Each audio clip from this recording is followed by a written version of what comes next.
back once again to Banter Wars. This is episode 5 of Banter Wars 1.5. We have 4 more competitions to go into today. First up, we'll have King of the Hill. Then we'll have the Foreigners, then the Sumo, and then we finish off today with the main event, the Team Trash. To find out which robots go into episode 7 of Banter Wars 1.5. First up, King of the Hill. Who do we have today? We have the Viral King, L'Eternal, CKTV, and Nicholas GX. A few new faces here today. We'll see which one finishes first in this King of the Hill battle. Let's get straight to the King of the Hill arena. 3, 2, 1. Off they go now. So we have the Viral King, L'Eternal, CKTV, and Nicholas GX. Some of these are quite new. We haven't seen these in action before, so I'll be interested to see how it turns out today. L'Eternal with the spinning blades, CKTV with the ninja disc, Viral King is a full body spinner, whilst Nicholas GX has a small little flipper on the front there, and it's invertible as well, so it can go upside down. Same as CKTV, but you can see there that the Viral King's got pieces flying off everywhere. There's spikes all over the arena at the moment. L'Eternal's doing quite substantial damage on Viral King there. It's not looking good for that robot. Now being pushed out of the centre. No one's really taken the centre so far. It's L'Eternal and CKTV in there at the moment, and they're both causing the most damage. And now Nicholas GX does a full frontal on CKTV, and the Viral King, I think, is out of it. The most of the damage there done by the blades on the front of L'Eternal. It's quite a vicious looking robot, L'Eternal. That front area is quite vulnerable at the sides and the back, but those weapons on the front, look, is there. The wheels come off of Nicholas GX from a front assault by L'Eternal. That's severely got to have an effect on the mobility of the robot there. Now CKTV comes in. Viral King's already out of it, so it's down to 3 now. CKTV, Nicholas GX with 3 wheels left, and L'Eternal, whose weapons are causing immense damage out there. There's bits flying all over the arena at the moment. Now it's attacking CKTV. I'd worry for that CKTV weapon. It looks vulnerable at the front there. Same with the Nicholas GX weapon. There goes one of the weapons now, just as I seem to predict there. The CKTV weapon has gone off the robot. It's got no way of attacking left. It has to hope that somehow Nicholas GX, as it's just gone flying there, it's somehow gone flying into the air. L'Eternal is definitely on top of this battle. You can see the state of the arena, the amount of things that are just strewn about, thrown over the arena by L'Eternal's weaponry. This thing is ferocious. Nicholas GX, though, seems to have the upper hand here. I think L'Eternal was stuck on top of CKTV there for a moment, but it's free now. And it's back on top here. CKTV, it flung upside down. Doesn't matter, both these robots they're both invertible, but it's those weapons on L'Eternal that are doing the damage here and really showing what it's made of. CKTV now is on its back. I don't think it's going to have a chance here. L'Eternal is now picking up points. It's at the top of the hill. No one's challenging it. I think another wheel from Nicholas has gone off. Yeah, you can see one's gone off. One's gone off CKTV too. There's wheels everywhere. Wheels gone. Weapons gone. Everything's gone in this arena apart from L'Eternal. Nicholas GX bravely trying to have one final attack on L'Eternal, but it looks hopeless. There goes another wheel. Nicholas GX out of it. CKTV out of it. It's L'Eternal's for the taking here. No one's challenging. L'Eternal sat on top of the hill, bringing in the points, and the others are now being counted out. That's it now. I think we can safely say this is L'Eternal's, and we'll see L'Eternal again in the final in episode 7. Let's have a look at the replays. Viral King didn't last too long. It had a bit of a go at first, but L'Eternal found its first victim in Viral King, and it just picked them off one by one. It picked each weapon off one by one, each wheel off one by one. It took everything in its stride. It came out really on top of this one, and it was a really impressive display by L'Eternal. The others didn't stand a chance, and it was such a shame to see such strong opponents go down so easily. It's quite a tie, this one, but L'Eternal, what a show, through to the final in episode 7. Well done to L'Eternal. Commiserations to the other 3, and commiserations to all those wheels that will have to pick up from the arena now. So L'Eternal goes into the final. Commiserations to the other 3. Well played. We'll see you again soon, I'm sure. But now we'll have to head to our next competition. What do we have today? We have the Foreigners competition. We've had the UK, we've had the USA, and now we go to mainland Europe. Now I'm going to have to roll these off the top of my head. I think I've got them right. I think Millimate's from the Netherlands. Belcoot is from Switzerland, hence the Toblerone. Maria the German comes from France, clearly. And Gaming Kick, I think, is Austrian. Correct me if I'm wrong. So we have some Central Europeans here, and quite a colourful bunch, as you can see. Time to go to the parking lot arena for this one. 3, 2, 1, and they're off. Quite colourful opponents, these ones. Maria the German straight on Gaming Kick. I think Millimeter and the Belcoot robot are having a staring contest in the background there. Whereas Gaming Kick is now taking punishment from Maria the German, which is the quickest robot in this competition, I believe.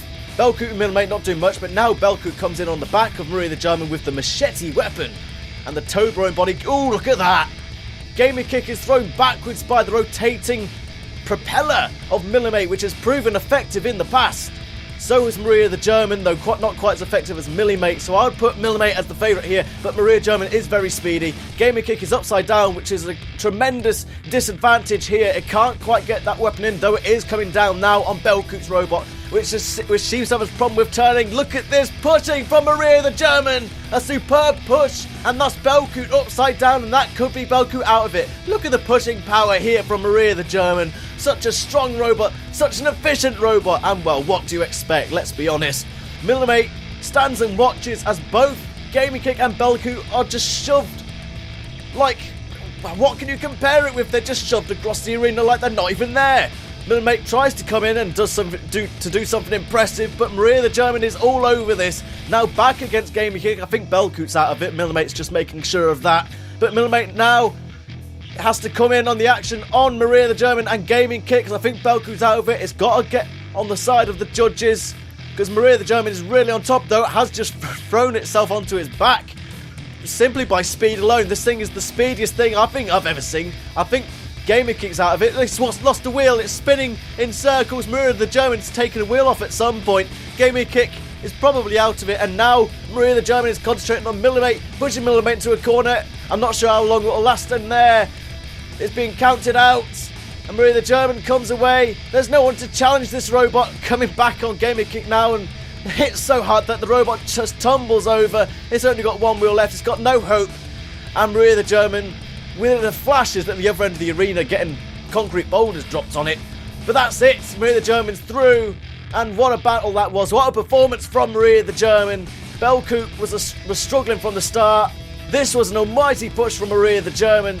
Both Gaming Kick and Belcoot feeling the force there of the German robot. Millimeter was an outsider for the whole battle, really. It didn't really do much. It didn't have a chance with Maria the German doing out the damage to the other robots. And finally, Maria the German was able to push Millimeter into the corner and stick it there where it couldn't escape. Gaming Kick out of it for a while, and Maria the German just ran away with it, literally. What a show, and Maria the German is through to the Foreigners final, which again will be in episode 7, as you probably know by now. It's going to be such a great episode, I can assure you, but we have a few more robots to get into that episode, so let's move on to the next round. We have the Sumo competition. Today's entrants into the Sumo, we have Cly Games, Wastel, Varden, and Elfblade Gaming. Some more new faces here. First time Banter Wars competitors. Let's see how they cope in the Sumo arena. 3, 2, 1, and away we go. Some more colourful competitors here, including Varden, the big green V-shaped robot, and Wastel. They're the first to come together, and I don't think Wastel's being very wise, coming straight into the claw blades weapons. It's quite an unusual design, but a very effective one, and I think Wastel's already out of it. Now, the Cly Games robot with the big hammer and the even more unusual body type is after Elfblade with the unique weapon set. Some quite unique robots here. I think Wastel will have to go through some improvements before Series 2. I'm sure that'll happen. But Varden's taking out Wastel, who's getting in the way now. Wastel is in the way of Elfblade. I think Varden's trying to get to Elfblade at the moment, while Cly Games does its own thing, coming up behind Elfblade and taking that hammer down. It's not the most effective hammer, but the robot is large, it can't be tipped over, it's invertible, and it's a very strong opponent here. I don't know which way it's going to go. My money at the moment would be on Varden if I were to throw a guess at it. It's got very effective weaponry. It's taken out Wastel so far. Can it take out the other opponents? Elfblade is getting slowly pushed towards the grill, and not much can get away from the grill. That's a dangerous area to get on, and the hammer's causing tremendous damage on Elfblade here. It could only be a matter of time before Elfblade's out of it.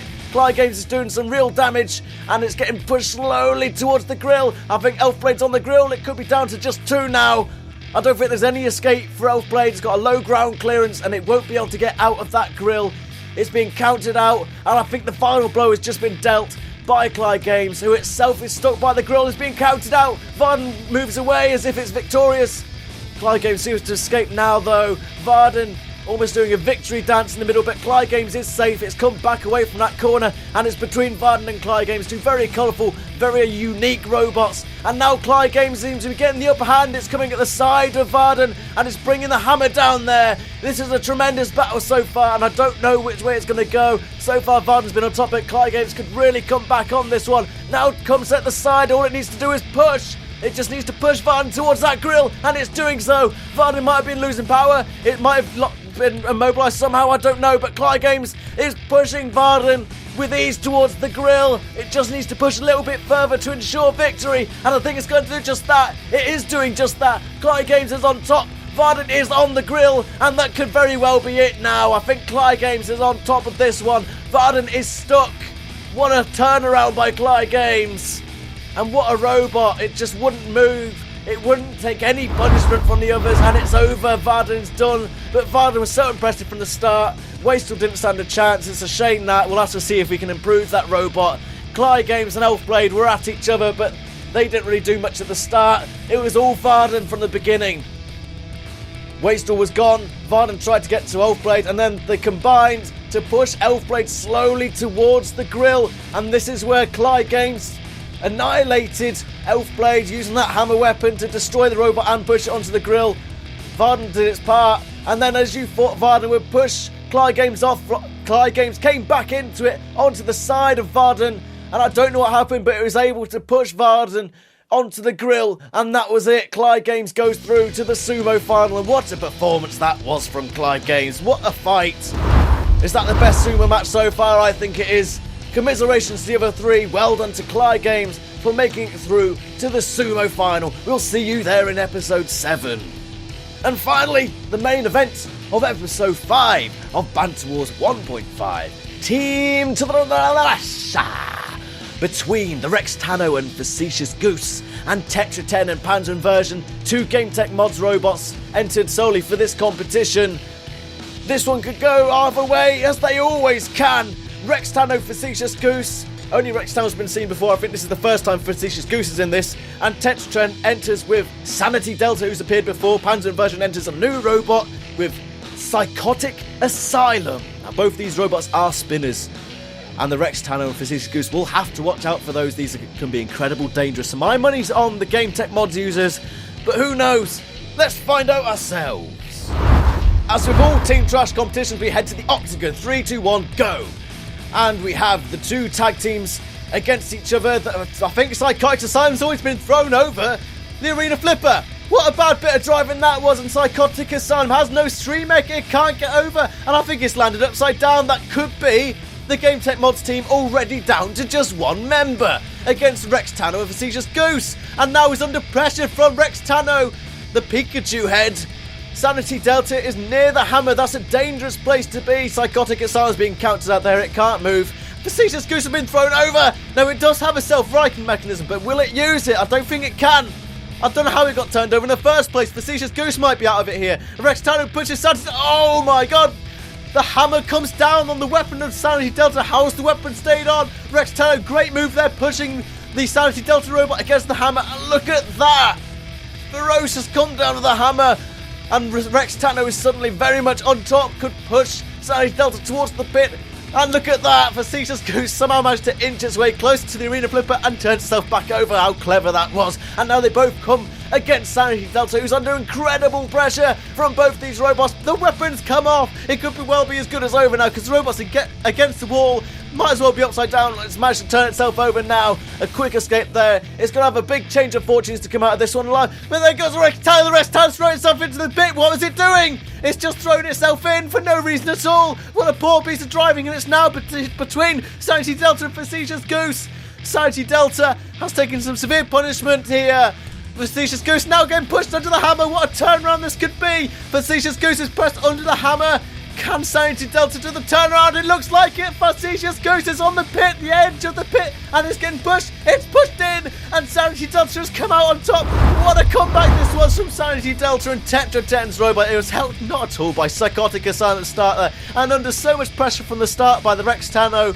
Facetious Goose was out of it for a brief while, but Rex Tano did a brilliant job to get underneath Sanity Delta and push it underneath that hammer that could have destroyed the robot, but no, Sanity Delta kept going, even under continued pressure from the Rex Tano, and then later again from the Facetious Goose. They both ganged up. It looked as good as over, especially when the weapon was taken off, but Rex Tano stupidly drove itself into the pit, and then the turnaround was complete when Facetious Goose was pushed backwards into the pit, and what a victory for H2n's robot.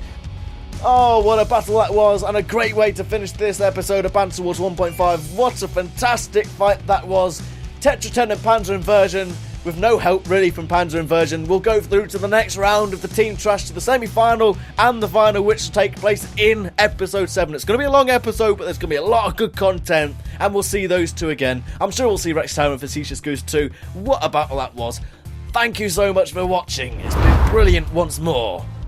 So before we go, I'd like to do a couple of things. Firstly, thank you for watching. We've got one more episode before the final of Banter Wars 1.5. It's been fantastic so far, and I want to ask you a few questions to get you more involved. Firstly, what was your favourite fight? Secondly, what was your favourite robot? And thirdly, what was your favourite moment in this episode? Go away, go answer that, go tell me what you think. And then, thank you also to Doodle for 3 more pictures. We've got the Heap Games robot, the worst robot in the world. We also have Burnt Waffle Gaming and Mystic Sword Gaming. Fantastic pictures once again by Doodle. Go check out his channel, I'll put his link in the description. And go check out all the other competitors too. It's been another fantastic episode here today. Thank you so much for watching, and I'll see you next Friday between 6 and 7 PM GMT. We're so close to the final now and so close to Series 2. If you haven't already given in your intros, please do so now, because we're so close, and it's going to be a fantastic tournament. There's going to be so many new things thrown in, new designs that will look so much better than it does now. Thank you again. See you soon.